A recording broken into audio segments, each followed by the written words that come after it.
My fellow Republicans, 2 years ago you bestowed upon me a great honor.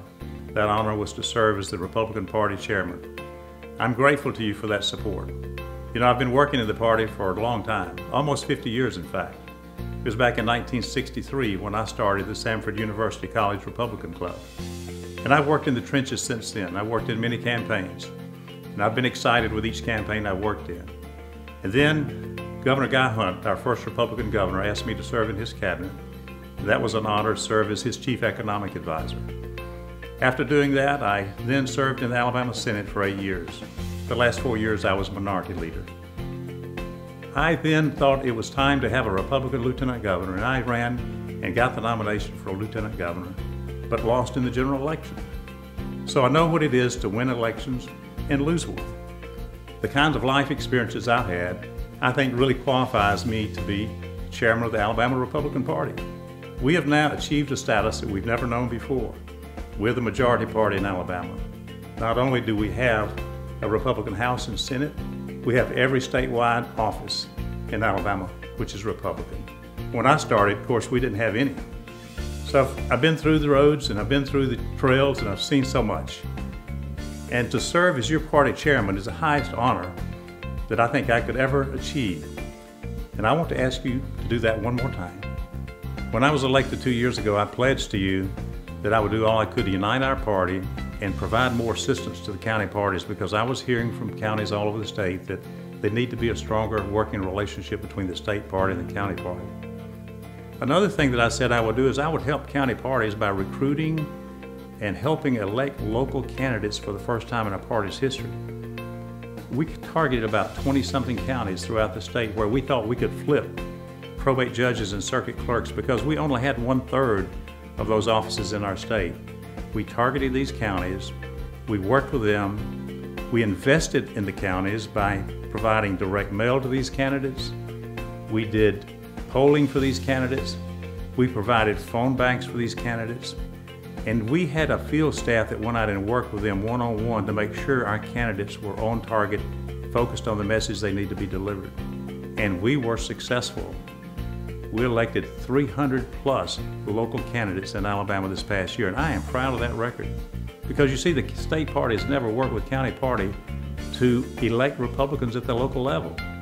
One fact that you may not know about, and that is we defeated 1/2 of all the Democrat incumbents on the ballot in 2012. Let me say that again. All the Democrat incumbents that were running across the state in county races, we defeated 1/2 of all of them in just one election. Our overall goal for 2012 was, number one, to make sure we won all the statewide races on the ballot. And there was only one that was held by a Democrat, so we made specific targeting efforts to win that last office, and we won it. And today, after the election of 2012, there's no Democrat holding a statewide office, and I'm proud of that fact, and I know that you are too. This past year, we had a primary that made a difference. The candidates came down and campaigned for a week solid in Alabama because of the leadership that I provided the legislature to move that date. And you know, once I saw that they were going to come, I said, let's do something we've never done before. Let's have a presidential forum in Alabama. Let's get national attention, because now they're campaigning in Alabama like they do in Iowa and New Hampshire and other states. So we had a presidential forum, we had all the national media, we had international media. Some positive light was shined on Alabama during our presidential primary. We had a terrific presidential forum in Birmingham at the Alabama Theater. We packed the house, over 2,000 people came, and people waited outside just to be able to see the candidates.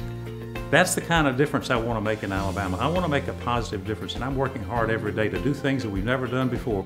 I love it when we can come together for our summer dinners and our winter dinners like we'll be doing here very shortly. And so I tried my best to get the best speakers that we could come. Our first one, our summer dinner, we had Governor Rick Perry. You may remember he announced for president the day after he left Birmingham. And we had the largest crowd ever in the history of the Alabama Republican Party. 1,600 people came to our dinner that night. It was a great time. We made a lot of money off of that dinner, obviously because of the numbers, but it was a great time for us to get together and celebrate the Republican Party of Alabama. And we're on to victory then. That was more or less the kickoff to the Republican campaign for 2012 when Governor Perry came to Alabama. Now, I've been on the Republican State Executive Committee for 20 years now. And one of the things I've seen discussed over the years is we need to have a permanent headquarters. We move from location to location every 3 or 4 years. And so I said, if it can be done, it will be done. Again, I say, don't tell me it can't be done, because I like proving it can be done. Yes, we found a headquarters office. It was listed for $694,000. Ended up, it was purchased by some donors for us for $434,000. We didn't expend our money to do this. Now the donors, they purchased it for us and they're leasing it back to us at a rate half of what we're paying in our previous headquarters. We have a much nicer facility. I know many of you have seen it and we're so proud of it. We can now say we have a permanent home in Alabama. So you see, we've been very active over the last 2 years, and that's the way I like it. I actually gave up my job so that I could do this full time. I don't get any pay and I don't want any pay. I'm not independently wealthy either, but this is a service I can provide to our party. After almost 50 years of working in the party, I believe I went back to the party to do all that I can to help build the party and unite the party. That is my goal. And I want to tell you that I'm greatly honored to be your chairman, and I'd ask again that you re-elect me as your chairman. I pledge to you that in 2014, we'll have one of the best years we've ever had. It's a big year. All of our statewide constitutional offices are up. The entire legislature's up. And we have a lot of county races, but the one county race that's up in every county is the sheriff. And we have 24 sheriffs out of 67. So I will be helping counties again elect sheriffs in counties where we can win. But the main focus is going to be re-electing our Republican majority in the House and in the Senate. We've been very successful, and I would say to you, let's continue the success that we've had. Let's continue building our party. And when it's all said and done, and when this election's over, I pledge to you, I will get with all the Republican leaders in this state, and we'll join arm in arm, and we'll work toward a most successful 2014. I hope you support me. I appreciate you listening to this video and watching me, and I look forward to seeing you at the State Committee meeting on February the 2nd. Thank you, and God bless you.